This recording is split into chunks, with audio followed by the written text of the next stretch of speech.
Good morning, Uganda, 21st of February 2023. Welcome once again on this very second day of this week.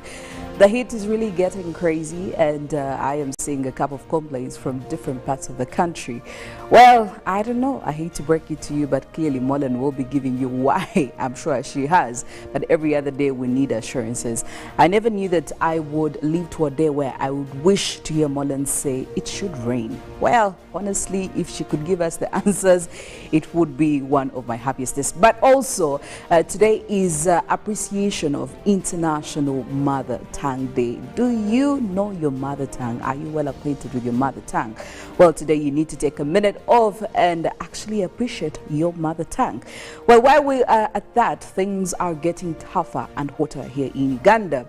Looking at what is happening with the Karamoja affairs. Now, we are seeing the IGG fully involved in what is termed as the Iron Sheet saga. Of course, you'd expect a Ugandan. Now, well as the Honorable Prime Minister Robin Anaba just says that it's actually not true. The allegations are not true that iron sheets and other commodities that were meant to benefit the vulnerable people of the Karamoja region were used for personal, of course, fulfillment. Well, the IGG says, I am still going to involve myself and investigate. Quite a lot has been happening because of this issue. Last week, we did see the Karamoja Parliamentary Committee asking the minister to step aside and asking for a forensic audit. My question is this just about the iron sheets, or there is quite a lot that has been happening and also benefiting only the government officials?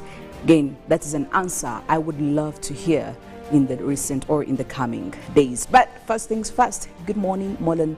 I don't know, please, do you have some good news for us today? Well, I don't know what to tell you, Philomena, and probably to the rest of Ugandans, but I can tell you it's not good news, that's for sure.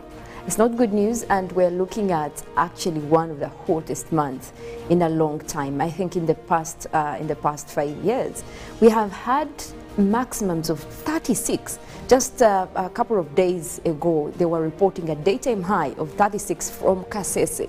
Now, that is almost a little bit double of what we normally have here in Kampala. Imagine that kind of heat. And the same goes for Soroti. The numbers that we're getting from Soroti and Karamoja are so alarming that you would actually be feeling okay being in Kampala. You'll be like, it's okay. But imagine it's not even here. So that is what this dry season has actually contributed to. You look at almost the rest of February being quite dry. We only have hopes that as March starts, we might have a few rains coming through. So with the whole forecast of, yes, it's going to rain, I think we might have to hold on to that for this February. It looks like we're still having most of the days going to be quite dry. That means temperatures will also be equally rising across much of the country. It's just the science around it is crazy, and people are trying to cope. I was seeing a lot on social media of how people are actually moving, tying water bottles around. Yes. Some are just, you know, they are turning their, I don't know, religion right now. Everyone is Muslim, they are covering themselves. But you know what, you just have to find a way to avoid the heat, because it's not good. And we also know that it comes with heat stress. It could trigger a few diseases, skin diseases especially. So you want to keep away from that. And that's just it. I mean, just a word of caution indeed. Carry yourself that bottle of water. Please wear sunscreen for health reasons, men and women, because this heat, it's despicable. Speaking of heat, things are really getting heated up in Serere. I don't know, Robert, good morning. Good morning to you, and of course our viewers. Thank you so much for waking up with us and the entire team of Good Morning Uganda. Now, away from the heat, yes, the political heat in Serere is really, today is the last day of campaigns, and His Excellency Yoweri Kaguta Museveni, the chairperson of the NRM political party, is expected to be in Serere today campaigning. Now we have 5 candidates. Okay. We have the NRM flag bearer, we have the late, that is Okebe's son, who also said, I will come. And of course, remember, we've had some incidents where the son or daughter of the deceased has been campaigning. Look at Jacob Olanya's son now in Parliament. So there's also still that bit of sympathy vote, which actually works in Uganda. I've seen sympathy vote work. So the son, despite NRM coming up with a flag bearer who isn't the son, because actually they had, because Okabe was an independent leaning to NRM. Now, very interesting here, you have the NRM flag bearer Philip Aucho, you have the late son, then you have three-time district woman member of parliament, Alice Alaso. She's there, and she comes from the Alliance for National Transformation, that is under Mugisha Muntu, retired General Mugisha Muntu. But she's also supported by the National Unity Platform, NUP. And yesterday, Robert Kyagulanyi, the principal for NUP, arrived in Serere and was carrying out the campaigns. Now, one thing I'm praying for today is there's been a problem with the venue, that is Ochapa, where it is believed that there is each Alliance for National Transformation candidate, Alice Alaso, and NRM candidate, Yoweri Kaguta Museveni, that they could have routes where they meet. Yes. Because it is believed that his exit may come from Ngora, which is a highway where Alice Alaso has a rally around there. So issues of venue, the Electoral Commission says there's nothing they're going to change, but they are raising a bit of tension in Serere there.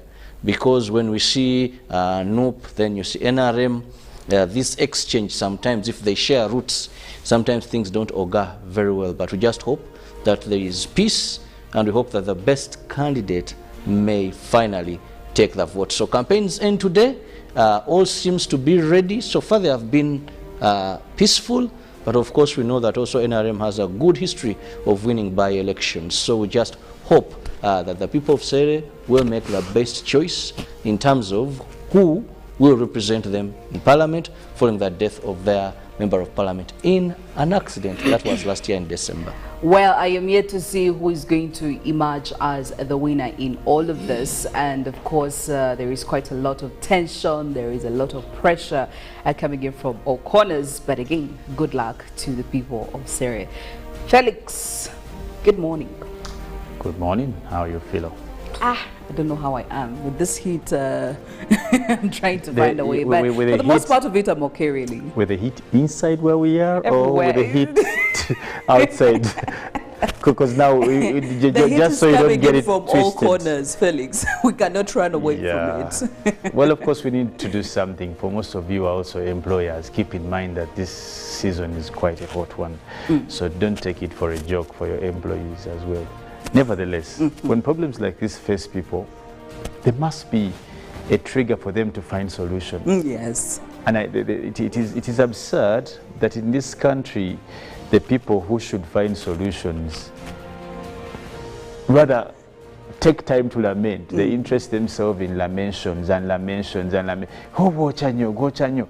Like, you see, when you go to Europe, the reason why many innovations came to life was because they knew they had a challenge against them.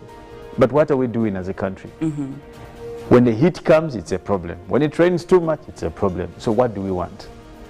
How do we make our lives comfortable throughout all these seasons?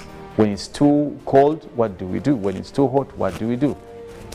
The challenge is up to you people who have taken up the duty to lead. But nevertheless, Tuesday, the week is already in.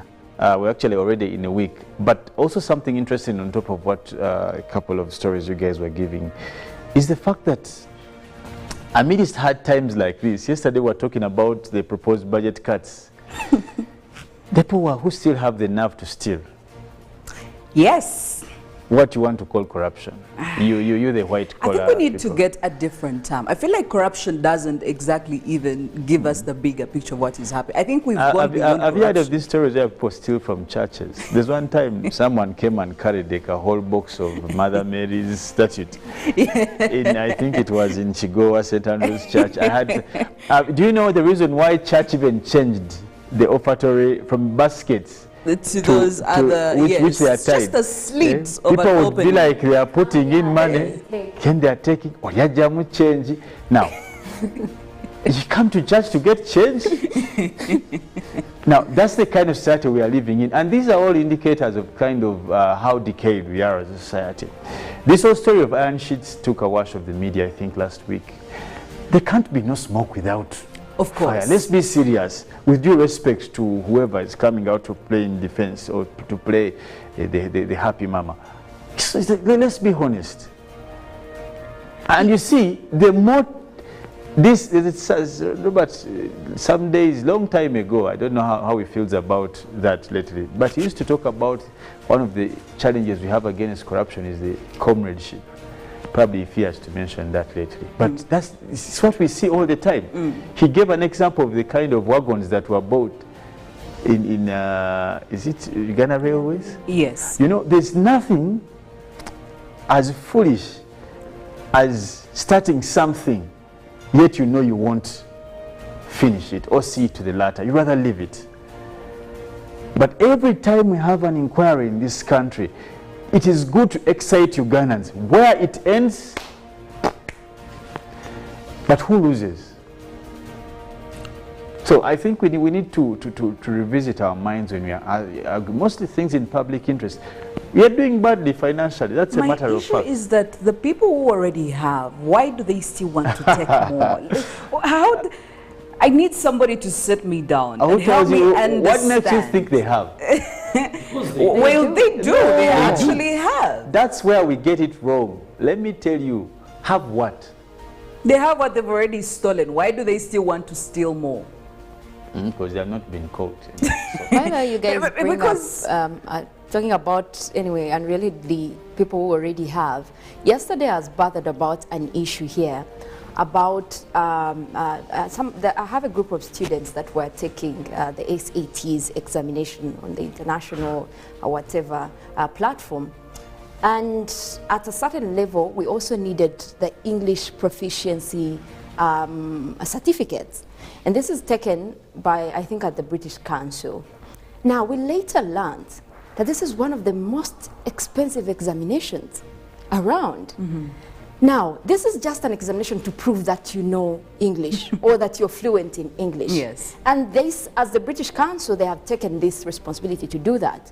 But this is the same country we're talking about that colonized Uganda and made English our official language. Now, why are you charging that huge amount of money just for a 1-hour test to test that someone is fluent in English? Almost, actually, I think 600,000 Ugandan shillings for just a piece of paper. You already took it now. You made your language our official language. And because it bothered a lot of us to know that actually that proficiency certificate is given at such an amount. That reminds me of the saga of passports. How many, rather, of visas. Too huge. Of how many people actually pay for the visas and it's not given. And somebody was doing simple calculations in all of that. And they're like, but... No, but let's be honest. I Guys, was so bothered with this amount. Before you get angry with these people, Bin will have done that paper before. Just so. and my issue wasn't even with the money, but if it was whatever amount of money, that thing is not passable. Like, yeah, dude, the thing they ask you. Trying to fail you with that's the thing. It's not. It's about failing. Like, I love the anyway, fact that Brother Felix can confess a failure. No, honestly, no. Of course, I didn't fail, but this is the thing. There's something else you need to look at. When you talk about this thing of visas, guys, let's be honest. That can't be done by a foreign country. It's about the value we carry as a country. In terms of our international relations, it's about the value you carry. What happens in this country is this. People come in this country without a visa and they will start a life. No one will touch them. No one is even going to question them. And they're not even East Africans. You have Somalians, Eritreans, like living in communities, no visa, no right to stay, no status. But I want you to just go to one of the countries away. You go to, let me be specific, go to Rwanda and your visa will expire. I was with someone in South Africa and were held at the airport because they overstayed for about 1 day. And she didn't even know that it was, look at these things, here midnight, what? 1 day, were held there for over 7 hours just to clear that person. But what happens here? People's focus is on taking bribes. Yeah, we tell, like, we have reduced our country to a corridor of junk, a corridor, a theater, you know. But it's about it's the private. It's a circus we let in everyone. So we everybody. must, and this is the kind of respect. You look at the people, look at the Indians. Do all these people have rights to stay? They have permits and work permits and what? We have put a lot of restrictions to How ourselves. do you bring an Indian to be a cleaner?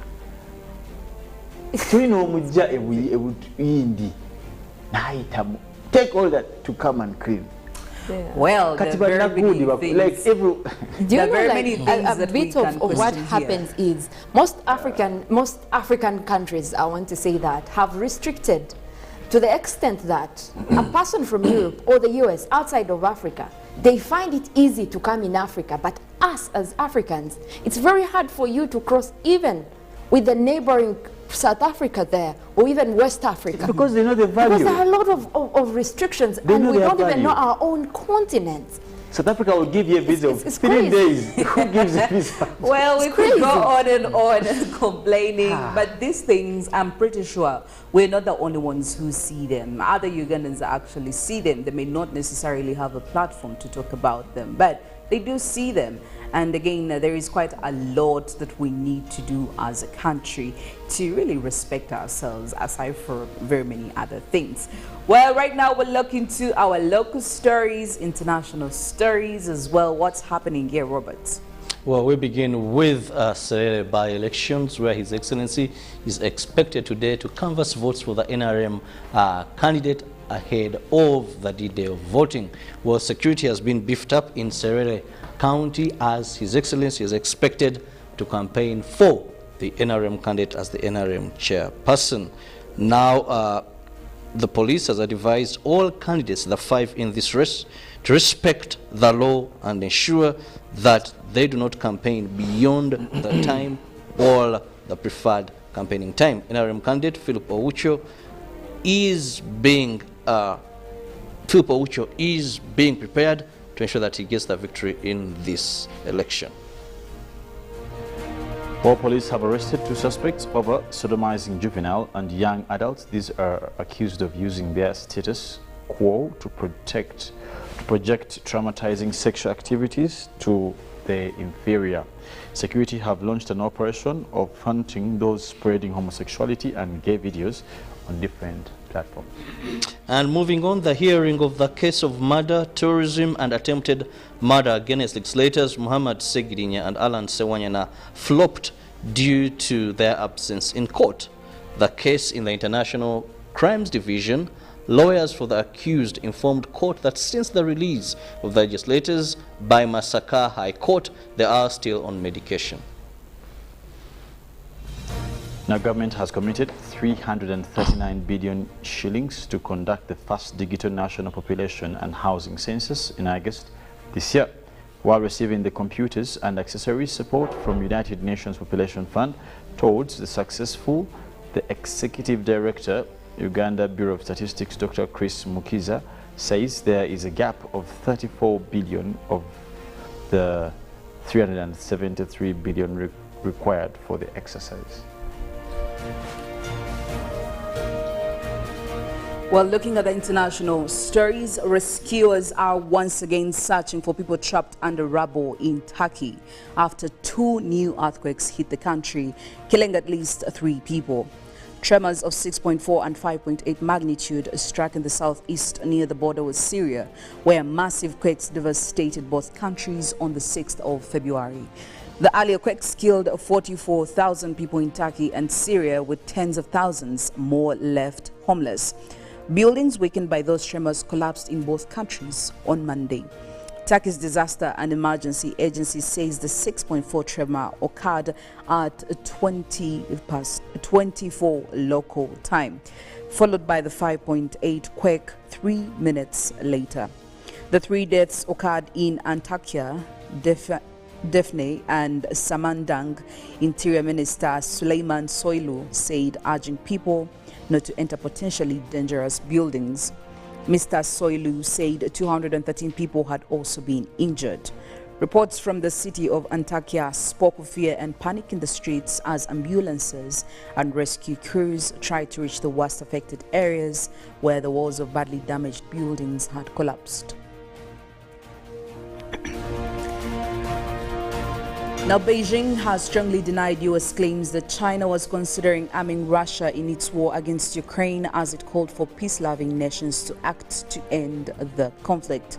A Chinese spokesperson said on Monday the United States is in no position to make demands after U.S. top diplomat Antony Blinken warned Beijing against providing weapons to Russia in the war against Ukraine.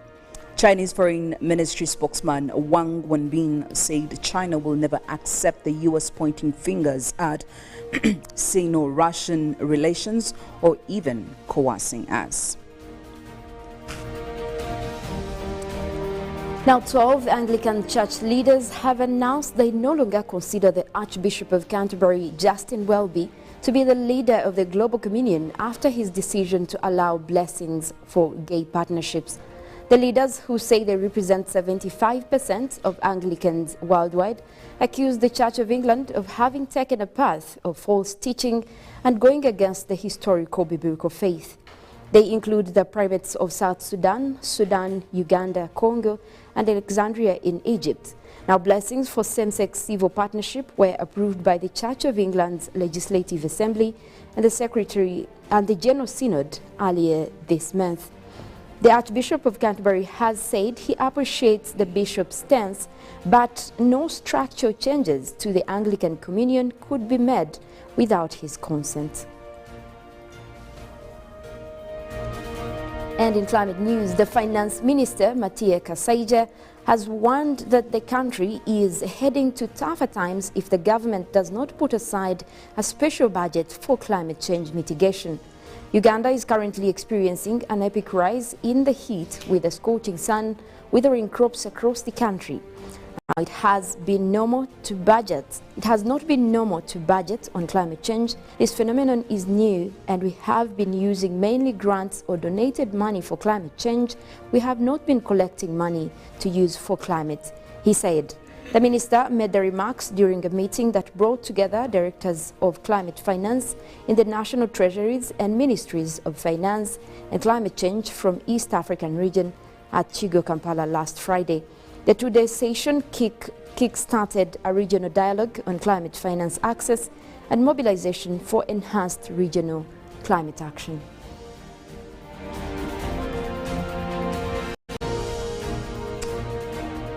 Well, while we are still on the topic of news, looking at the dailies this morning, the New Vision, new details on the office of the Prime Minister Iron Sheets saga. Well, there you go. And looking at the Prime Minister Nabanja pledges cooperation with detectives. And also looking at the oil belt, who is behind mass land evictions in Bunyoro? A question whose answers, of course, you can get in this morning's New Vision. Looking at 42 billion Uganda shillings budgeted for new A-level curriculum. And Alupo visits Ethiopian Prime Minister. All of that in the New Vision this morning. Scientists unveil plan to keep maize clean, that's for Uganda, and car owners to pay at least 735,000 for new number plates. Now, of course, Uganda yet to feel value of PDM cash and making development financing count. That and more stories in the Daily Monitor.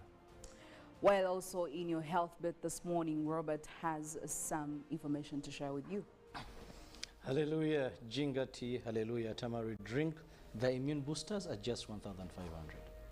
Well, we are going for a break. When we get back, we'll be having more discussions in the GMU newsreel, and later on, Mullen will be coming in to give you a full, a full session on climate and weather news, and also give us the weather forecast for today.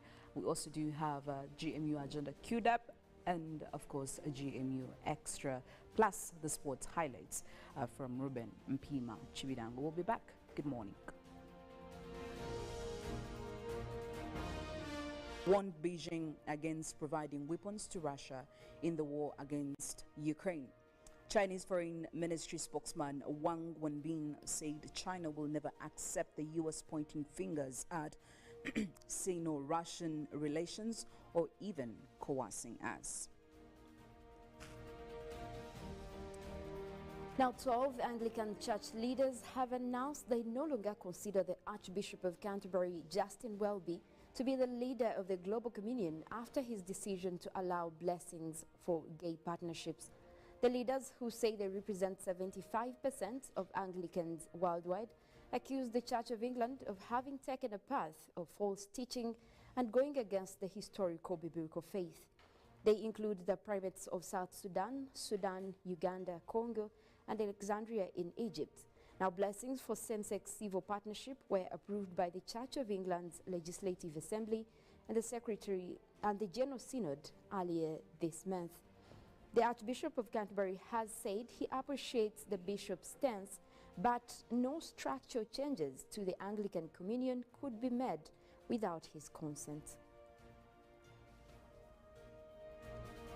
And in climate news, the Finance Minister, Matia Kasaija, has warned that the country is heading to tougher times if the government does not put aside a special budget for climate change mitigation. Uganda is currently experiencing an epic rise in the heat with a scorching sun, withering crops across the country. Now, it has not been normal to budget on climate change. This phenomenon is new, and we have been using mainly grants or donated money for climate change. We have not been collecting money to use for climate, he said. The minister made the remarks during a meeting that brought together directors of climate finance in the national treasuries and ministries of finance and climate change from East African region at Chigo, Kampala last Friday. The two-day session kick-started a regional dialogue on climate finance access and mobilization for enhanced regional climate action.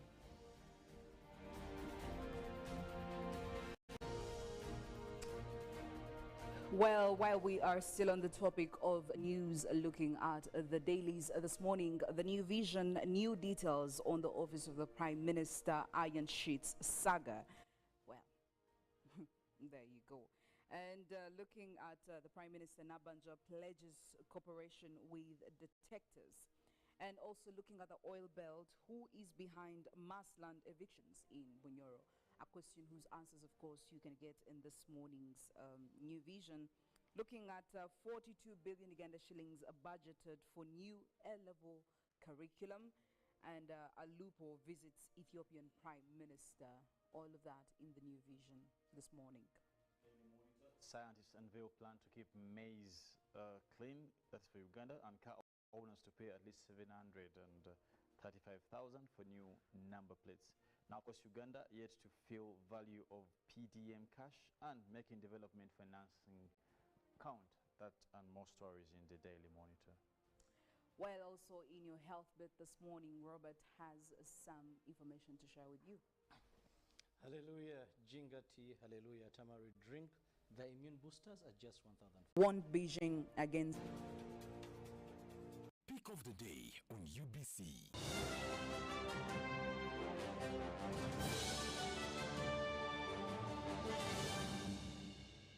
Was brought to you by MTN Momo Advance.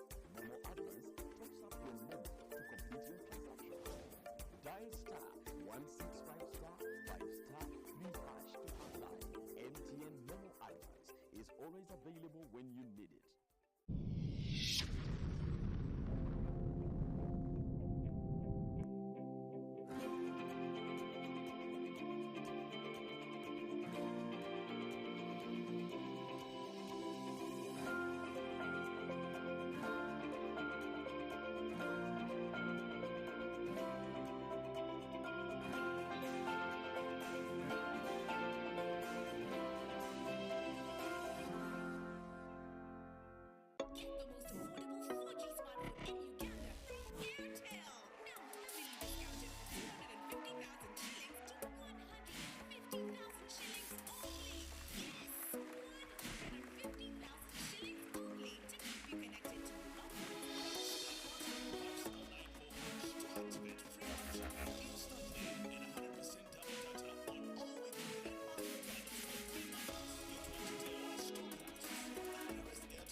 accessing your contacts with the My Airtel app.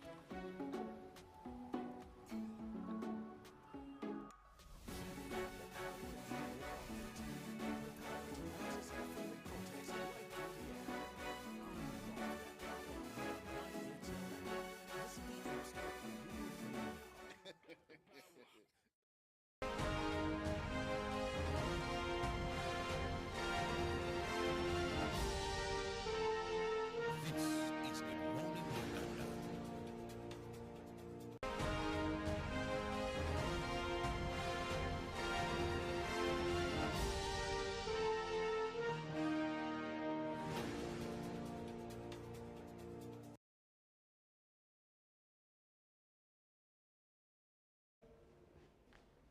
3 minutes past 7 a.m. Good morning, Uganda. 21st of February 2023. Welcome to the newsreel. My name is Philomena Masco, and of course, I am with Felix Ankunda this morning, talking about politics and the law and other things that are incorporated in here. It's been quite a very crazy week, at least for the last couple of days, especially when it comes to our politicians. Now, two legislators representing Makindia West and Kawempe North in Parliament, that is of course Alan Sewanyana and Muhammad Segirinya, were actually granted bail on Monday, February 13th, after spending about 17 months on remand. Of course, there have been several attempts for them to get bail in all this while, and things haven't really been going right for them. And of course, it had the political fraternity questioning what's happening. Why are they not being granted a bail? Now, several politicians, several also government officials have had quite a lot to say about this. I'll give you, for example, the Internal Affairs Minister, General Kahinda Otafiri, came out recently to dismiss the claims that these opposition members of parliament were detained under politically motivated charges. Now, again, just to take you through, they were accused of masterminding the killing of about 20 people, especially with what happened in the areas of Luengo and the massacre killings not so long ago. And they were held as some of the primary suspects in all of this. Now, there is too much, again, that we could go into all of this, but I am very happy that I have the counsel here, a man of the law, who probably giving us some of the insights about the law and what it has to do with all this. Because, I mean, the claim here has been, why isn't the law doing its job? Did they put the law into practice while they were holding these people, while they were on remand, even when they were asking for bail? And again, I would love to know, what is the relevance of law when it comes to bail, especially when it comes to defiant politics like this? But there were also issues and talks about mediation to have these two gentlemen be released out on bail. We don't know who was mediating between who and who.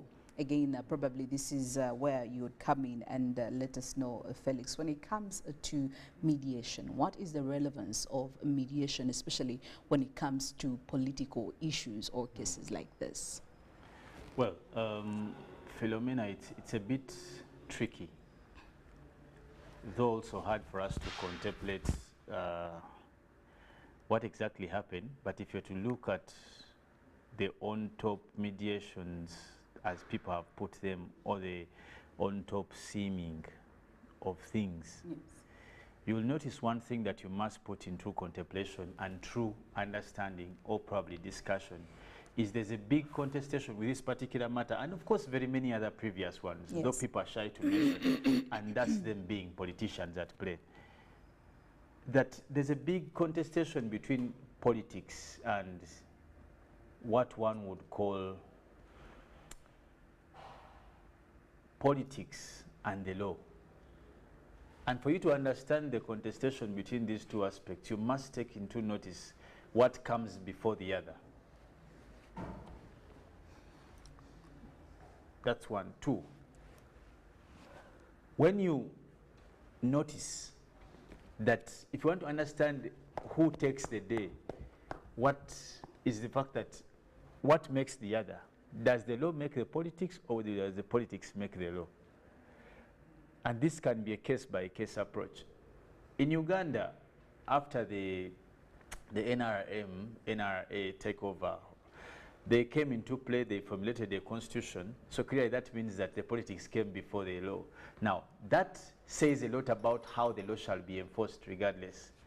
So, if you're asking whether in this scenario we saw the law or politics at play, that will give you the answer. Secondly, there's been, in your second question, was something that comes into fold with the analogy of whether or not there were negotiations. And this has been a big contest in the papers. And sadly, some party members have played dumb and dumber in relation to this particular question. But here's the thing. What's politics without negotiation? That would be the big question. What's politics without negotiation? One would also ask, the absence of negotiation in politics brings what? Political tyranny, political instability. So, should we be shy to mention the presence of political negotiations in any process? Is it something we should fear? Away from the cheap politics of some members of different parties. Yes. But should we be afraid of political negotiations? Because between you and me, the absence of that, if you're not negotiating, what are you doing? No wonder some people have come up with defiance as their mode of practice in terms of politics. But how far has it gone? How far have they defied? A sensible and civil society should be proud of political negotiations. It shouldn't be seen as a bad thing. No. We're stigmatizing Actually, it. if it is seen as a negative aspect, that's the beginning of what we call political hypocrisy. Because there is no political party that exists in the world that doesn't do negotiations. Even Russia and Ukraine, there's negotiations. In as much as there are fights and what. You see, and only that the biggest deception that we carry is that politicians always trade on deception and lies. But even in the law, that's why they put into place a statement called political prisoners. Why do you think we have in the Constitution articles that also cater for things like prerogative of mercy? How many people get this prerogative of mercy that are not attributed to politics? Let's be honest. When you go to international crimes, for example, when you go to the Geneva Conventions, they take cognizance of charges of people like political prisoners. There's even law in the there's negotiation in war battlefield. So you can't dispute the presence of negotiation. For me, that is what I think. Secondly, if I'm to go deeper and quite be particular about the case of these two comrades, the Honorable Sewanyana and Honorable Segirinya, I'll say this. People have come out openly to criticize the leader of opposition. In fact, okay, they may want to pretend and hide. And they are asserting that he led the negotiation. Some people are alleging, not sure about how true it could be or not. However, I would want to ask this. Why is it an issue for these two members of parliament and not any other people? There's something that is funny about, particularly if you talk about some political parties here. I'll give you 2 or 3 incidents. One, we were told that the head of the party was at some point accused of some grievous offenses. I don't know if you remember that time when we were told that someone was accused of some grievous offenses. Yes. He was taken into custody, what? Now, we have not had an acquit of those offenses up till today. We believe he's still on bail. Now, when someone gets bail, I know the things that happen. One, the first thing that happens, you're limited to travels. It means probably your passport is confiscated. I remember also the likes of the Nubian Lees, the Eddie Mutwe something. Yes. And many people, we believe that their passports have been confiscated, but I have seen these guys abroad all the time. I don't know if they walk there, they fly there. There are questions, how do they get there if their travel documents are... I don't know if they find themselves there. It's funny, but no one is discussing that. So, that's been the question about why these particular ones? Why is it a big issue? And that's what there's been a question about whether this has been a deal brokered, and what deal would it be? When you want to play politics, there are things that will definitely happen. You can, like Robert normally says, there are no permanent enemies in politics. But who's thinking about the benefits and the losses of these members of parliament? Away from the egos we share. Let me be honest and tell you, politics cannot give you a particular position. And in politics, you never say never. Never say never. That's people who intend to do politics. And it's one of the things we are seeing. Yesterday, these guys were supposed to be in court. They didn't appear in court. We were told that they were getting medical attention or so. Now, that means that probably whatever pushed these rallies, the ministers come out to say that their accusations were not political and what and all this. But that can only be an opinion. Between you and me, haven't these people time and time again qualified for bail? The numbers have been these.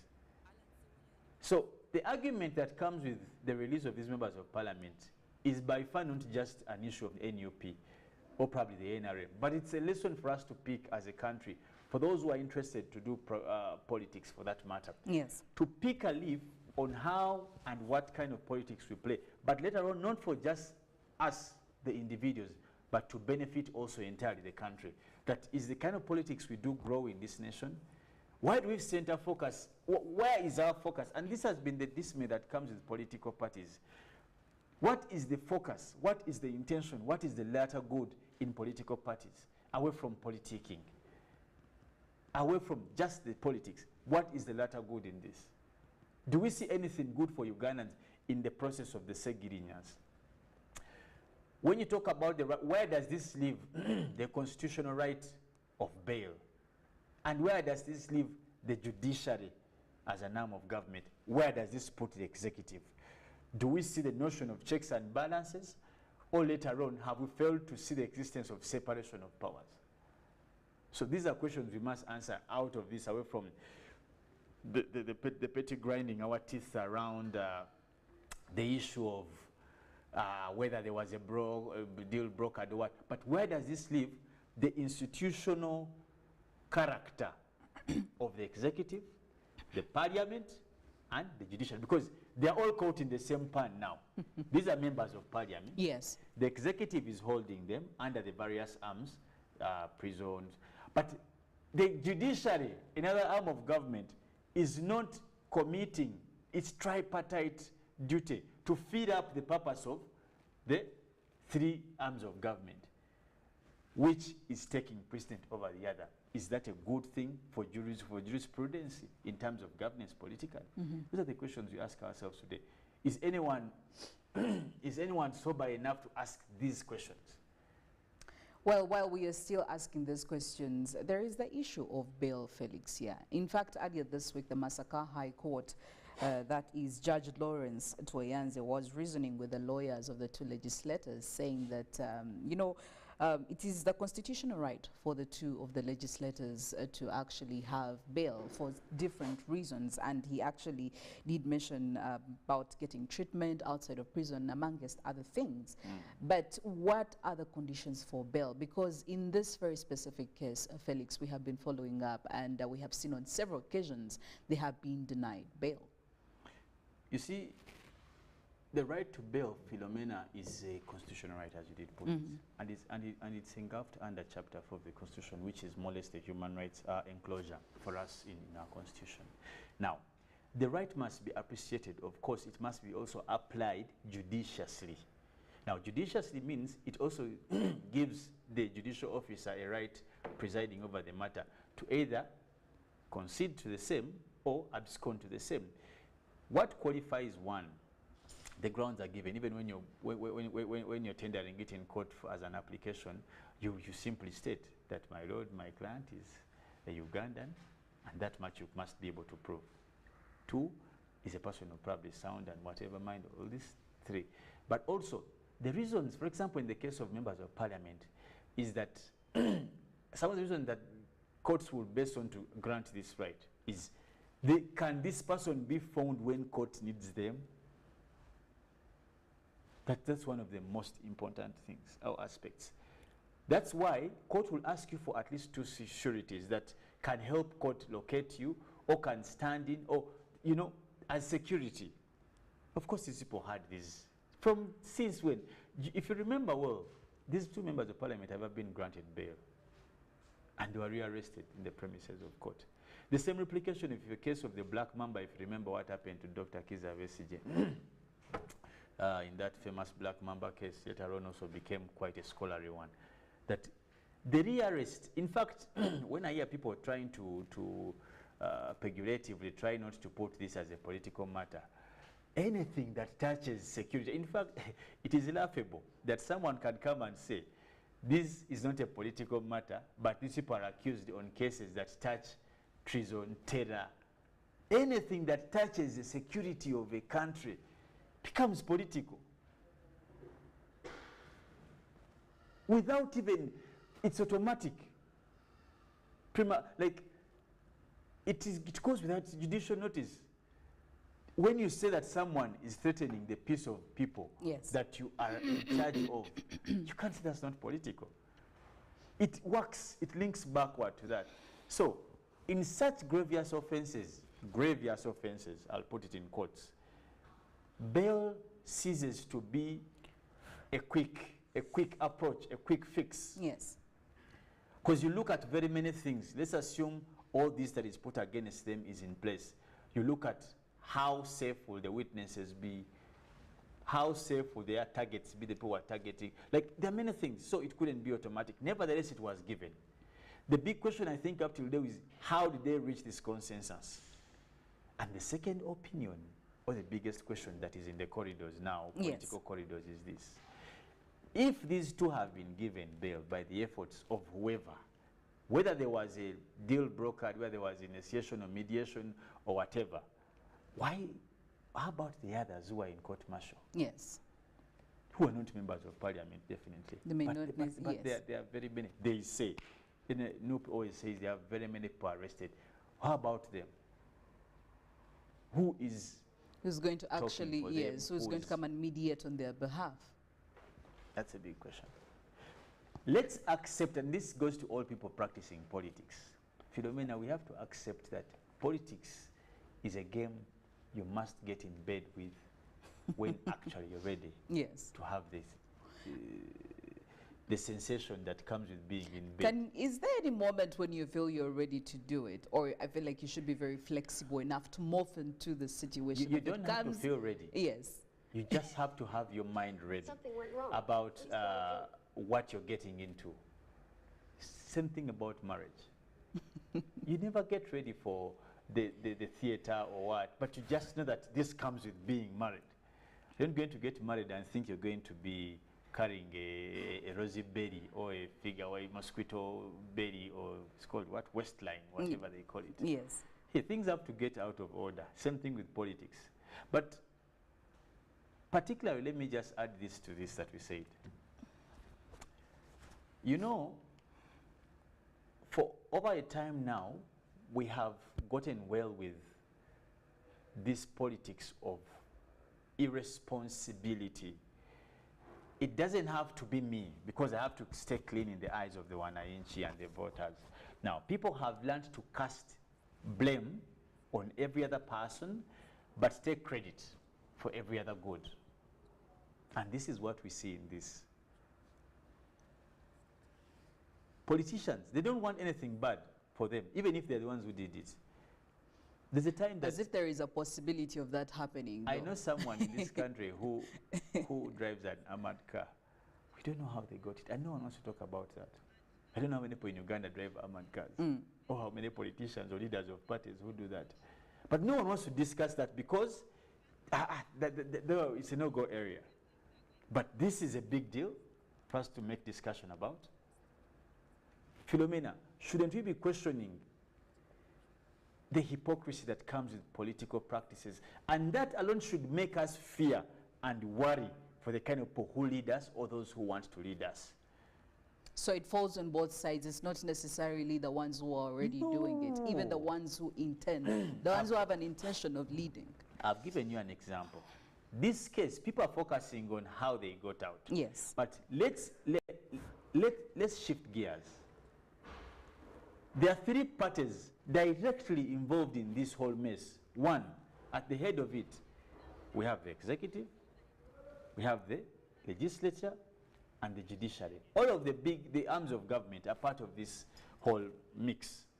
Everyone has a role to play. These are members of parliament, one of the arms of government. They were being adjudicated over by the judiciary. Later on, they have been kept by the executive under its various coercive arms like the prisons and all these kind of things. Who is discussing where the power lies? Because people are focusing on the cheap talk. But isn't there something for us to study or to discuss in relation to how these three are not in sync in terms of collaboration? Something called the separation of powers, rather checks and balances. Have we seen any of these two institutions coming to say, the other institution, I think there's something wrong here? Who has checked?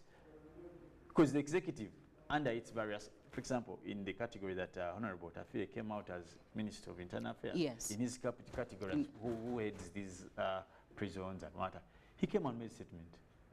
But before him, who has come to ask the questioning? Yeah, no, but who has come to ask about these members of, as Parliament, the institution, there have been a couple of talks, but who has put judiciary on stance? Checks and balances. In the absence of checks and balances, there's what we call their excesses of power. When these guys were rearrested in the premises of court, who checked that? Who? The level of political deception in this country is stinking. And they just give you a dose of it. Yes. A couple of months ago, someone sneaked a cheat in the media that shows that someone was earning from a particular party leader or something. You know? Yeah. Before that, I can give you a million examples. I've told you here. There's a time we had, of course, an allegation about torture for one Mr. Kakwenza. Now I think he's abroad. Yes, one of he's out of the country. But how did he go there? He was given bail. His passports were all retained in court. How did he leave the country? Has he ever come out to tell us how he left the country? Did he go by air? By foot? How? Some of you have traveled. You know how hard it is to cross from one country to another. Even when you have all the documents. But how did he travel? I've given you another example. All these people, political leaders in this country, for some reason, have a case in court and they're on bail. Yes. Also, there is a whole question about bail, where when people get out of bail, a typical Ugandan will tell you, and that's the truth. Yes. Then few times, like they have found the VSJ. How many times has he been out on and sometimes when the state never shows it, and then you can't say there's no political motive in some of these cases. The biggest question we asked ourselves is what I said: what comes before the other? Now that is dependent from which kind of civil society. If the law made the government, made the politics, the law will be respected. But so can if we the say politics made the law, so the politics undermine the law here in Uganda. Is that the because the structure we get? politics made the law. After the NRA took powers, they gave us an opportunity. They became civil, they became gentlemen, and said, okay, we're not going to bring our jungle laws and the bush. Let us make a law. So it was after they captured power. The politics came before the law. So there's no way the law can Now, so that is for you to understand. Shouldn't the law be very independent of there any are two influence? Things in political science. There is and the ought. It ought to be that way, but what do we have? Is there a possibility of reversing that, or we're already in the deep end, and that is something we need to be very comfortable with? It takes a total overhaul of the situation, and it's a generational appreciation. You know, the fear of political loss brings in what we call the legal clash. Whenever leaders have a greater desire to have political control, the law can't thrive. The two can't be in the same place. Aggravated political desire cannot be in the same area with the law. You have to miss one. Now, that means it also, again, and some of these countries need it painfully. Third world countries need to have politics ahead of the law. Yes. Sadly, it is a Why? painful statement come even from a lawyer like me. Because of the challenges we go through, we are still stumbling on the existence of democracy. I've given you lead examples where people are proud to state that they are not interested in political negotiations. And I've given you the opposite of political negotiations is what? It's political tyranny and political insecurity. Because if you're not willing to talk to Philomena, yet you want where she's seated, what are you going to do? Of You're course, going to you're kick going her to, out. yes. Now, that is where sometimes political existence may be needed against the law. That's why you've had people stating that this democracy we have is not a desired democracy. So are we safe to actually say that some politicians, or if not almost all politicians, have manipulated the law, the existing law, to work in their favor? You would do the same if you're in their shoes. I don't even want to pretend. You would do exactly the same. Because it brings you back, the question brings me back to what I've just said. That Yes. the existence of political need, political assertion need, let me put it that way, like the need to stay relevant in politics cannot directly work well with the presence of the law. One has to be mediocre. So you must keep one of the two. And that's why when you go to institutions or places where politics, whether the law supersedes the politics, it is political mediocre. And that's why you go to the US. You saw when Trump, a first world country, was tempted to push people to attack the Capitol because the law was not acting in his political interest. Yes. And this we see all the time. Don't be deceived that there is a country that is politically active and the law supersedes politics. It only works that way when the politicians have become powerless. These things you see, that this former president was arrested. Former. There's a word former. But arresting a sitting president, have you seen it? Because of the law? Why do you think the law doesn't give you right to go and take on the president criminally? Have you ever seen a criminal offense against a president? Or in a country that gives you right to go and take court a president, sitting president, for a criminal offense? Why do you think they removed that clause? Because the politics supersedes the law. Let's not be fooled. There is no place where you'll have the law managing the country. It's the politics that manages countries. and I stand to be challenged. You come and tell me a jurisdiction where the law applies and says you can criminally take on a sitting, even these ICCs.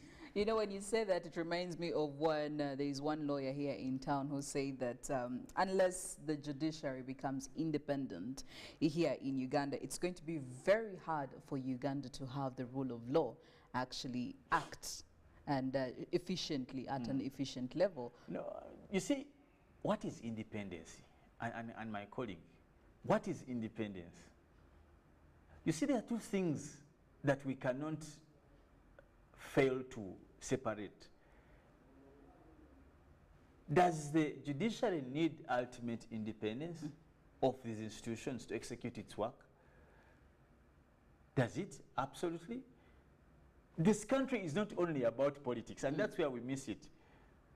So you feel like there is an extent to which influence has to come in? My friend, when you, of course, you'll be talking about things like nomination of judges to the Judicial Service Commission, who nominates, who appoints, and all these things. That could be the line of argument. Who pays a salary, who. Now, that is doable. And in many other countries, it has worked. It has worked. But I've told you, with the kind of, and if you want to stay in the line of politics, the kind of political deception may not give you room to look at things that way, to look at independence. At some point, you'll end up asking for the control after independence has been given of some institutions. Some countries are more fragile politically, that the law is a threat. The total existence of the law can become a threat. To the fragility of the country. There was a time in this country where every day a political activity happening was a threat to work of other people. But that's their right. They keep on saying our right was movement, the right to movement, right to expression. But how about the people who die in these processes, people who can't work? Where do you draw the line? But also, we must stay sober not to lose the purpose for political practice against the law.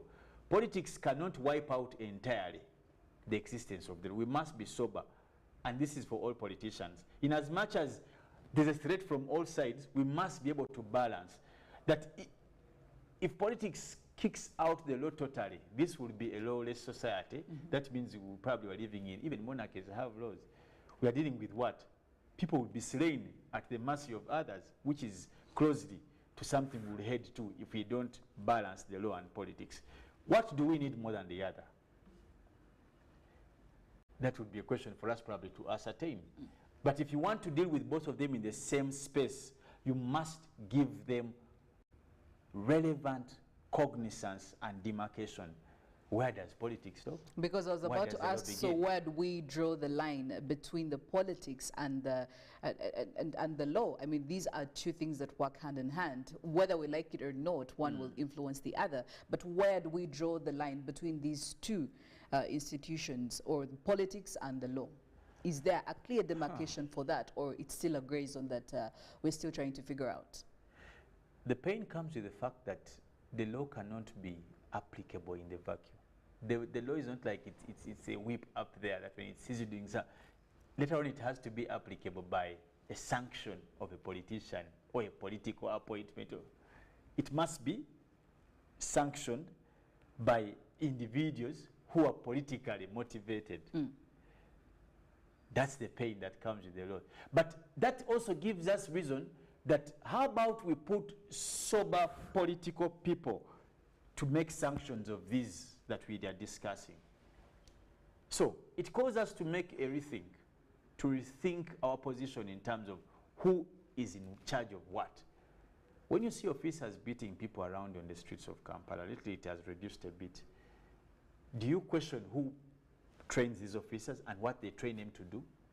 When you see people being arrested for over these months, or over a year, and not getting bail, the discussion about bail, shouldn't that ignite our discussion in terms of bail for political activists? Again, what does that signal to us? What discussion can we get out of all this? So there's a lot that leaves to be desired. The friction definitely is there, and you may not have much to do about it. But for me, I'll answer directly. If you want, it's what I said earlier. As long as one precedes the other, it will determine how the other lives. If the politics gave birth to the law be ready to be pampered by the politics. Yes. But if people come into power by the law, like go to Kenya, yes, where they had elections and they have changed, trust me, the drill will be different. The law may seemingly have an upper hand, seemingly, than the politics. But when the politics made the law, no, the law be ready to dance to the politics. Well, that is quite, again, a reality that we are dealing with. Now, of course, talking about the hearing of Segirinya and Sewanyana case, there's been quite a lot of conversation. And I did see somebody say that, I mean, whether we like it or not, there was probably some politics attached to this, because when you look at the right to apply for bail on capital offenses, actually it should be done about 6 months after the remand. And when you look at the case of these two legislators, I think it came close to a year. So that is probably giving more reason for people to believe that there were also political attachments to it. Do you know that there are people in Luzira, in Chigo, in Chitalia, on lesser offenses than even those that have failed to get bail? And they've been there for a I very think long the period only of reason time. we are all up in excitement is because people have desired to make it a topic of excitement, or because there are people, there's a group of people who are saying that these people actually, there's a political attachment to this. They are actually innocent, which we all don't know, and with due respect to their families and themselves. But these are two Ugandans, members of parliament. We need to broaden this discussion to all the Ugandans. I mean, what happens to the ones who don't have the media attention? What happens to those that don't have people fighting for them? Families are probably been there and there is nothing. What happens to them? There are many people who are not guilty, who are not attached to the offenses they have been charged of. Let's be honest. If we are going to have a discussion about bail, let us nationalize this discussion and not only cut it out for the likes of the Honorable Serere. And not that I have anything against them, by the way. But this is a role for us as litigants, the Ugandan Law Society, the judiciary, but later on the government of Uganda, because this stands to be written on its own board of achievements, or its worksheet, or champion list, the things they've been able to do over the years. So let's look at this as something not just about these two. When it comes to the right to bail, what's our standard, local standard, in terms of how that should be handled by court? Does it even worry a judicial officer for them not to look into a bail application? Serere, are they worried, or it's passive for them? So it poses a bigger challenge than just what we see. Well, that brings us to the end of today's discussion, but also looking at the dailies. In the Daily Nation, big names in race for CAS.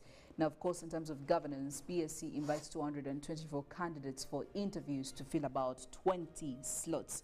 Who is going to come out as the winner and the loser, giving you headshots of people in the shortlist over there. Now, Wetangula law firm hired by electoral agency. Uhuru loses allies. Mount Kenya cloud as a political gambles fall flat. Alone in death starting today.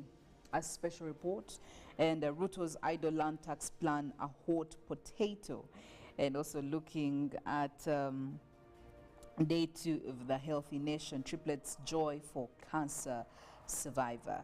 Well, there you go with the Daily Nation this morning. Get yourself a copy, and also don't forget to get yourself the Daily Monitor and of course the New Vision as well. It's Good Morning Uganda. We're going for a break. Molen will be coming in right after that with more on weather and climate. Good morning.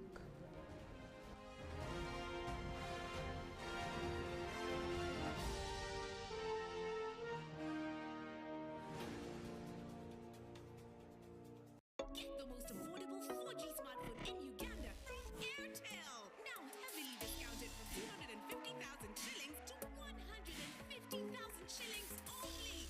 Yes, 150,000 shillings only to keep you connected to your loved ones. *5*94# to activate free option instantly and 100% double data on all weekly and monthly bundles for 3 months. Get one today or store prices from the nearest Airtel shop.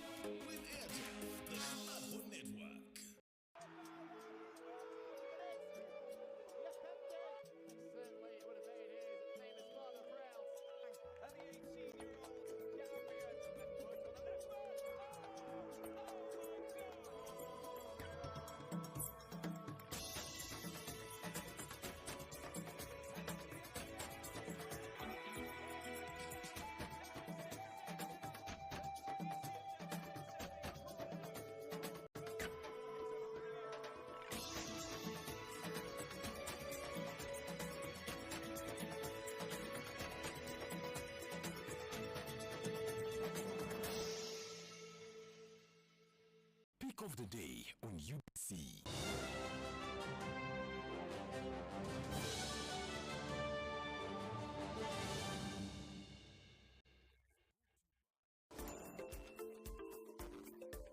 future president.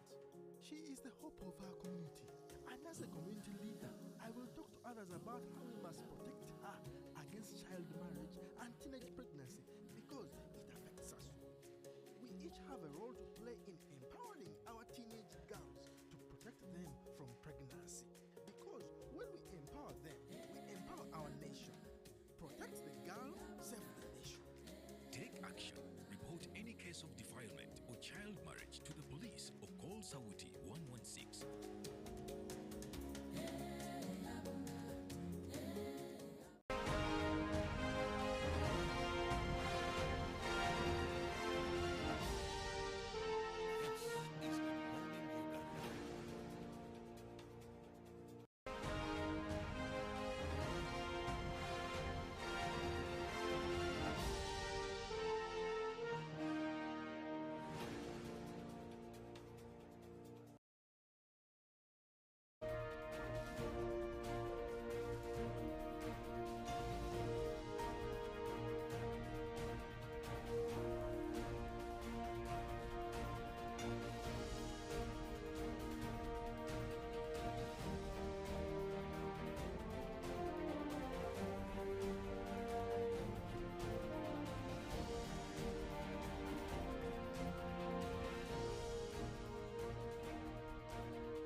Well, good morning, Uganda. Now, if you're just joining us, much welcome. And right about now, we're going to take a look at the traffic situation. We'll be looking at the roads leading into Kampala-Jinja Highway, and also if you're headed into city center. Now, right now, we'll be looking at areas within Muyenga, Kansanga, and Zambia. If you're using those routes to get into town, now we are looking at quite clear traffic all the way from Chiwafu, that is across as you headed towards Gaba Road. If you're coming from the other side of Muyenga, looks like that is quite clear traffic for you, but also looking at more of Gaba Road heading from Kansanga towards town. That is also indicated by the green lines, showing that we have a quite clear traffic for you this morning. Again, as you head towards Kabalagala, that junction right there from Muyenga Road, as well as you looking at Senyonga Road, you do have clear traffic from the Muyenga side, but then a little bit of traffic building up as you head towards Gaba Road. If you're coming from Senyonga Road, there's just a little bit of traffic, but looks like that is only a short area that will be clearing off as well. You have also much more clear traffic along Gaba Road as you're heading into town, so that is quite an easy road to use.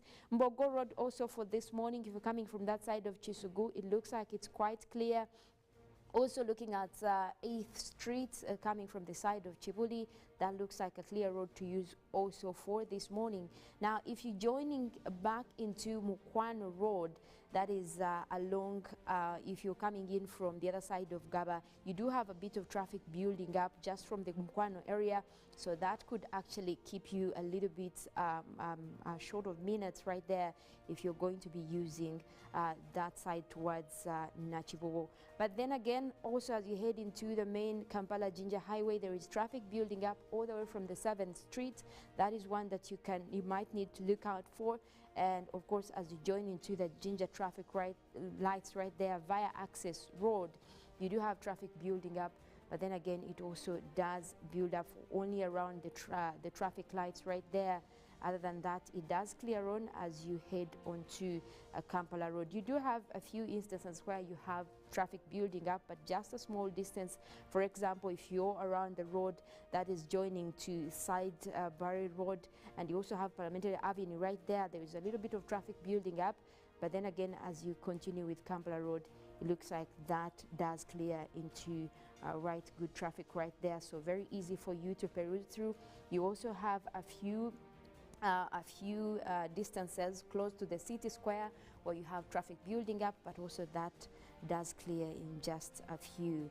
And as you continue from Kampala Road towards Bombo Road, you do have some traffic building up, but also we do expect that you could actually do take the upper roads. For example, Lumumba Avenue looks to have clear traffic for this morning, indicated by the green lines. You also have Buganda Road, so if you're connecting to Bombo Road, you might want to consider those as they look to be quite clear for this morning. We also want to take a look at the weather situation, tapping in from the satellites. It looks like we still have mostly sunny weather for much of the country. We're still looking at mostly dry conditions for northern Uganda, as well as the eastern part of the country, central as well. Now we're looking at a few clouds that are starting to develop for this morning according to the satellites, and that is mainly across the southern sector. We do expect that those might help to bring temperatures down, but then that also doesn't give us a lot of hopes, as those clouds are only few and mostly higher clouds. Actually, we're looking at most areas within Mbarara, Diantonde, Rubirizi, Kanungu, Kabale. We have a few clouds starting to develop. Also towards the Rwenzori area, Kasese, Fort Portal right now, Mubende. Also we have a few clouds developing. Same for the Lake Victoria Basin. We're looking at Kalangala right there, Entebbe, Masaka. We're looking at Mitiana. We do have a few clouds, but most of those are also expected to clear as the morning progresses. Now, later as the morning continues, we are seeing much more of those developments across Lake Victoria that might influence a few rains, especially for within the Lake Victoria Basin, but also that will be just in few quantities and over a few areas. So that also doesn't bring in much hope to bring temperatures down. We're also looking at Mount Elgon Highlands, areas of Mbale this morning, indicated by the white colors right there. That is showing a few clouds starting to develop also across Mount Elgon Highlands, but again, that is also over a few areas. Otherwise, the darker colors indicate mostly very sunny skies and very clear skies, indicating that we still continue with that, especially for Eastern Uganda and the northern sector. But also want to take a look at the forecast. Now from that, what the Uganda National Meteorological Authority has come up with for this morning in terms of what they expect across the entire country. We're looking at the central part of northern Uganda, Jumani, Gulu, Kitgum and Badel. We are forecasting a mix of clouds and sunshine, mostly sunny for this morning, and also temperatures still up at 31 degrees centigrade forecast for this morning. Now also the western side of Lake Victoria, that is where we expect that we'll have a few rains later as we cross over into the afternoon, but also starting off hot, that is at 29 degrees centigrade. Now across Mount Elgon Highlands, yes, we do have a few clouds that have started developing. We will have also a mixture of sunny conditions there, and that will prevail for the entire morning at 29 degrees centigrade. Quite a warm morning for you as well. Looking at southwestern Uganda, we do expect that we'll have a few rains to come through across areas of Mbarara, Ibanda, Bushenyi and Rubirizi.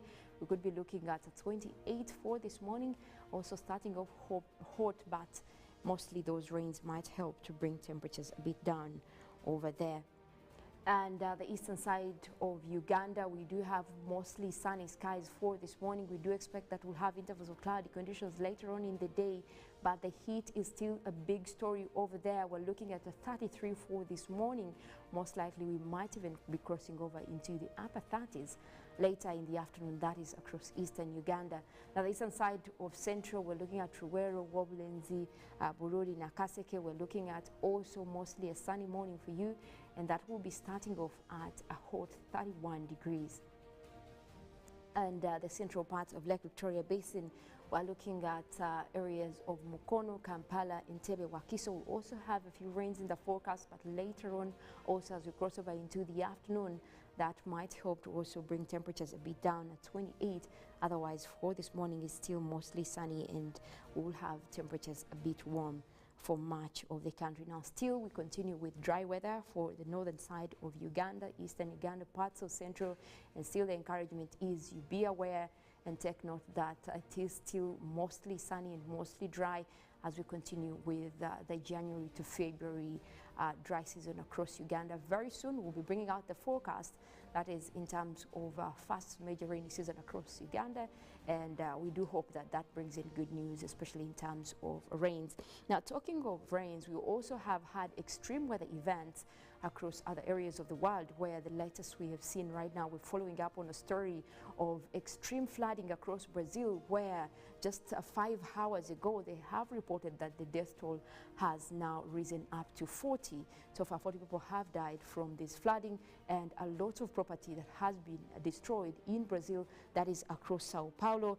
And of course they're looking at a lot of damages also for an area that has been hit by severe flooding across Sao Paulo. And Brazil has recently also been putting up a lot of linkage, especially with extreme weather events and climate change. And of course, one thing that they have insisted on is that they are very, very prone to extreme weather events, and that means that they need to put more effort, especially in regards to what they do to mitigate, but also when it comes to adapting to this. And of course, now they are also proposing safer housing, especially for areas that are within the hotspot, and they're looking at Sao Paulo being one of those states that have been very much affected by the flooding, and they could be looking at the southeastern side of Brazil as well.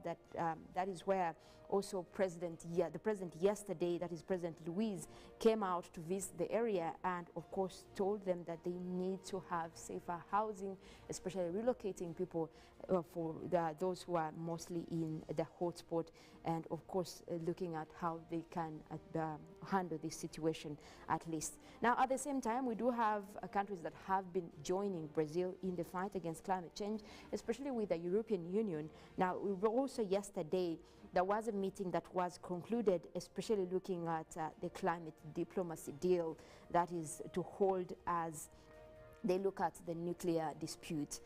Now, this has been deepening and creating a lot of momentum recently. We did also look at a meeting that was held in Brussels just yesterday on the same, looking at the European Union countries failing to adopt to conclusions on climate diplomacy. That has also been a momentum right from engaging nuclear energy and in the green transition. Now, there are a lot of questions. Of course, scientists have been brought on board on how they can look at, yes, we want to phase out fossil fuel, but are we making a green transition? Are we making a clear transition, especially as Europe continues to adapt to nuclear energy? That is the big question right there. They need smart answers, especially before they can involve the whole world onto the same deal of diplomacy and looking at how we can then foster climate action. That is still something that is being looked at, but also we know that there are more meetings that are going to be happening on the same, and we await that at least by the end of today we'll have a conclusive idea of what the parties have agreed upon, especially when it comes to transitioning to nuclear energy. And we also know that that is one of the strategies that have been laid, especially as we phase out use of coal. And Europe has been very much back and forth, especially with coal, because in the lack of natural gas, we have seen them resort to use of coal again. So still, climate scientists are asking them that, look, in the face of extreme weather events that are all over the place, we need to have a clear mind and make a swift transition. You either choose you're going away completely off fossil fuels, or you just make adaptations and clear transitions that you can show for it. And that is still a big question right there.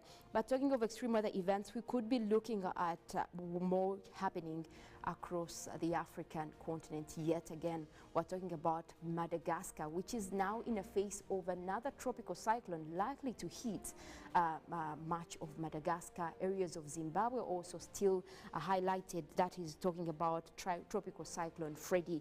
Right now it is moving at very, very high speed and looking at very speed winds likely to make landfall even today. Now, yesterday there was also a huge swift of winds and bringing in torrential rains across the eastern side of Madagascar, but also across the Mozambique Channel. And so far, effects are being seen for most of the areas within the Mozambique Channel, but also more to look into what Mozambique could also be preparing for.